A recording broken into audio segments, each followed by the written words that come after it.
नमस्कार, विवेचना में आपका स्वागत है। इस वीडियो में हम बात करने जा रहे हैं जय जवान जय किसान का नारा देने वाले हमारे देश के दूसरे प्रधानमंत्री लाल बहादुर शास्त्री के बारे में।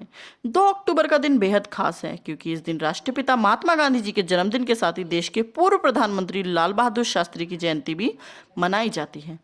लाल बहादुर शास्त्री के प्रभावशाली व्यक्तित्व का अंदाजा इस बात से लगा सकते हैं कि विदेशों में भी उनके विचारों और निडरता की तारीफ की जाती थी।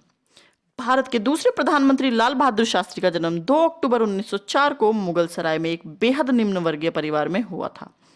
शास्त्री जी के पिता शारदा प्रसाद श्रीवास्तव एक गरीब शिक्षक थे जो बाद में राजस्व विभाग के क्लर्क के पद पर आसीन हुए।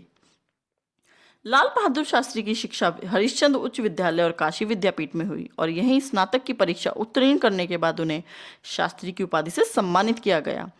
तत्पश्चात वे भारत के सेवक संघ से जुड़े। यहीं से उनके राजनीतिक जीवन की शुरुआत हुई।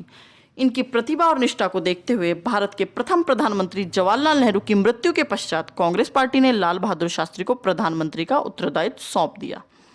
लाल बहादुर शास्त्री ने स्वाधीनता आंदोलन में बढ़ चढ़कर भाग लिया। लगभग सभी आंदोलनों में इनका महत्वपूर्ण योगदान रहा।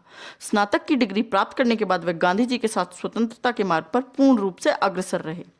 स्वाधीनता आंदोलन में अपनी सक्रिय भागीदारी की वजह से उन्हें कई बार जेल भी जाना पड़ा। राजनीतिक क्षेत्र में वे सबसे अधिक गोविंद वल्लभ पंत और जवाहरलाल नेहरू से प्रभावित हुए। भारत को पूर्ण स्वतंत्रता मिलने के पश्चात लाल बहादुर शास्त्री जी को उत्तर प्रदेश के संसदीय सचिव के पद पर नियुक्त किया गया था। साथ ही गोविंद वल्लभ पंत के मुख्यमंत्री पद पर रहते हुए वह परिवहन व यात्रा मंत्री भी बने। अपने कार्यकाल में उन्होंने पहली बार किसी महिला को संवाहक के पद पर नियुक्त किया। इसके अलावा भीड़ को नियंत्रण में रखने के लिए लाठी की जगह पानी की बौछार का प्रयोग भी लाल बहादुर शास्त्री ने ही आरंभ कराया था। इसके बाद 1951 में जवाहरलाल नेहरू के नेतृत्व में वह अखिल भारतीय कांग्रेस कमेटी के महासचिव बने। फिर यहीं से उनका कद निरंतर बढ़ता गया। अपने साफ और निष्पक्ष आचरण के लिए उन्हें सन 1963 में कांग्रेस संसद की ओर से भारत का प्रधानमंत्री निर्वाचित किया गया। 26 जनवरी 1965 को लाल बहादुर शास्त्री ने देश के जवानों और किसानों को अपने कर्म और निष्ठा के प्रति सुदृढ़ करने और देश को खाद्य संबंधी क्षेत्र में आत्मनिर्भर बनाने के उद्देश्य से जय जवान जय किसान का नारा दिया था, जिसका अनुसरण स्वतंत्र भारत आज भी कर रहा है। सामाजिक और आर्थिक क्षेत्र में अपने उत्कृष्ट योगदान और देशभक्ति के लिए उन्हें वर्ष 1966 में भारत रत्न पुरस्कार से सम्मानित किया गया। उज्बेकिस्तान की राजधानी ताशकंद में पाकिस्तान के राष्ट्रपति अयूब खान के साथ युद्ध समाप्त करने के समझौते पर हस्ताक्षर करने के बाद 11 जनवरी 1966 को उनकी मृत्यु हो गई।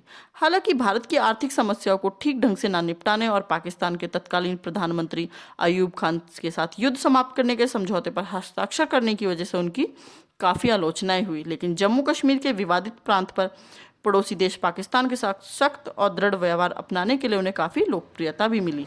भले ही उनके राजनीतिक जीवन में कई उतार चढ़ाव आए, लेकिन उनकी ईमानदारी और देशभक्ति की छवि पर कोई आंच नहीं आई।